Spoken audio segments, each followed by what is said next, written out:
जीवन के हर क्षेत्र में धैर्यवान लोग ही आगे बढ़ते हैं। शेयर मार्केट हो या नौकरी का मार्केट, धैर्य के अभाव में कुछ हासिल नहीं होता। एक शेयर हो सकता है कि 3 वर्ष तक अपनी जगह से ही ना हिले। जो धैर्य नहीं रखते वे इसे निकाल लेंगे और शेयर को निकालते ही वह धीरे धीरे चढ़ना शुरू हो जाता है। 3-4 साल की तैयारी में प्रतिस्पर्धी मुश्किल से यूपीएससी निकाल पाते हैं। कई तो इससे भी अधिक समय तक साधना करते ही रहते हैं।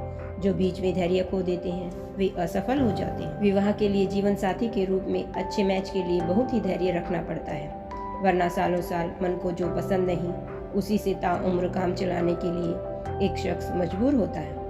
आखिर धैर्य वह पाठशाला है, हम इस गुण को कहाँ तराशें और कहाँ से सीखें। हमारे आसपास ही रोजमर्रा की चीज़ों व घटनाओं में यह विद्यमान है। कुछ इसके उदाहरण प्रस्तुत हैं।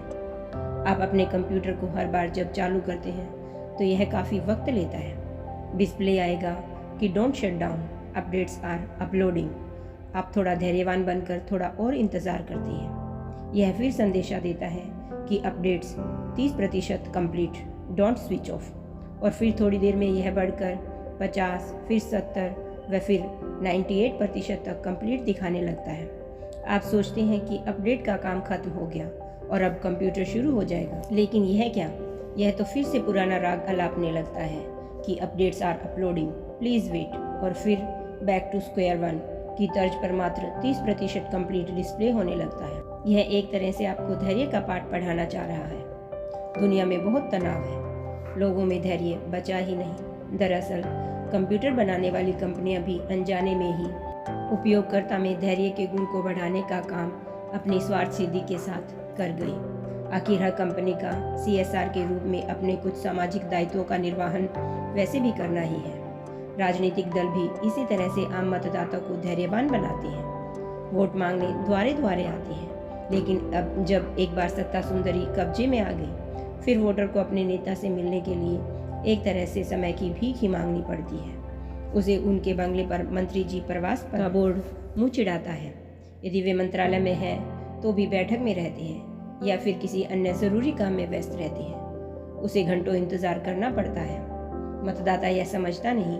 इस तरह वह धैर्य का गुण, जो जिंदगी में सफल होने के लिए बहुत ही ज़रूरी है, विकसित करने का विराट कार्य करती है। यह सच्ची जनसेवा है। मतदाता को इसके लिए उन सभी नेताओं का धन्यवाद अदा ज़रूर करना चाहिए।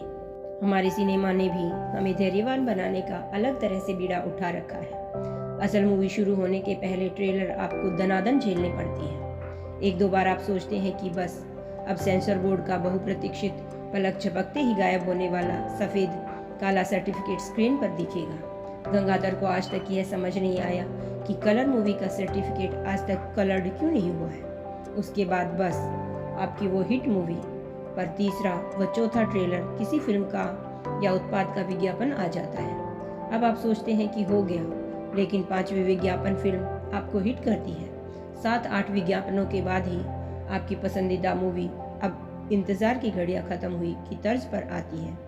सिनेमा वालों का एक तरह से अपना CSR है, दर्शकों में धैर्य का गुण विकसित करने का।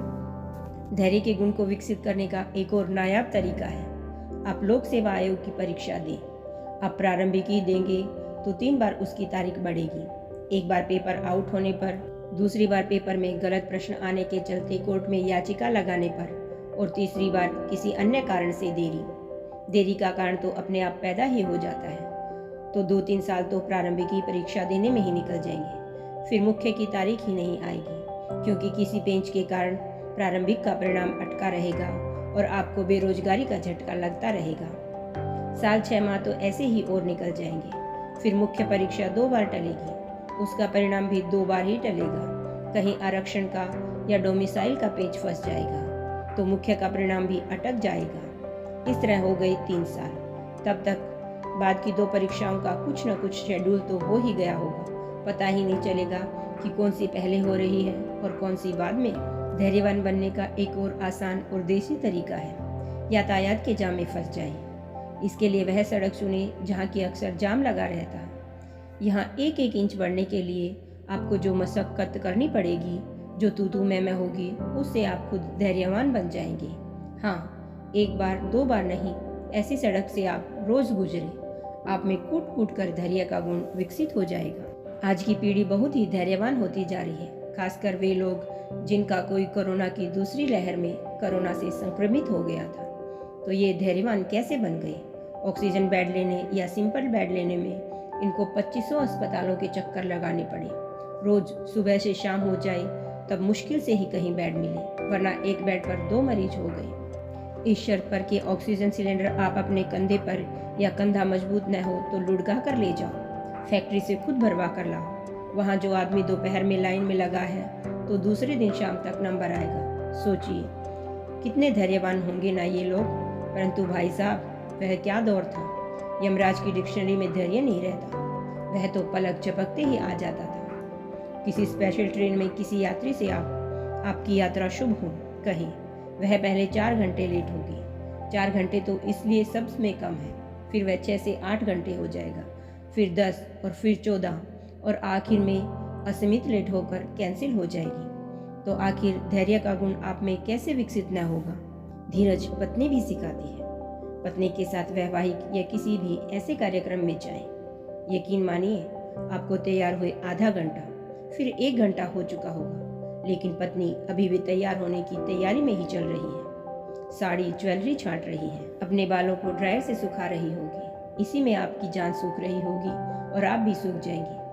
वैसे ही शादीशुदा आदमी जिम्मेदारियों के बोझ में 2 साल में ही जिसे आम जैसा लगता है।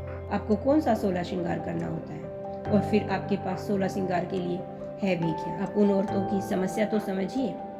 वैसे माह में कम से कम 3-4 मौके हो जाए तो आप धैर्यवान बन ही जाएंगे। आपको बताने की जरूरत ही क्या है, आप इस अनुभव से 2-4 हो भी चुके होंगे। जरूरत है इसे थोड़ा और निखारने की। आपके घर के पास सिनेप्लेक्स हो तो आप तो तैयार होकर मूवी देखने चले जाएं। लौट के आने के बाद भी उसे 15 मिनट और लगेंगे। इस तरह से धैर्य का अभ्यास करने से मौके बेमौके आपको सहारा ही मिलेगा। वैसे एक बात है, जिसने विवाह कर लिया है वह धैर्यवान अपने आप ही बन जाता है। कैसे? हमेशा पत्नी ही तो बोलती है, आपको मौका ही नहीं मिल पाता। आप बोलना चाहे कि वह बोलने लगती है, आप मन महसूस कर रह जाते हैं। इस तरह आप अपने आप ही धैर्यवान बन जाते हैं।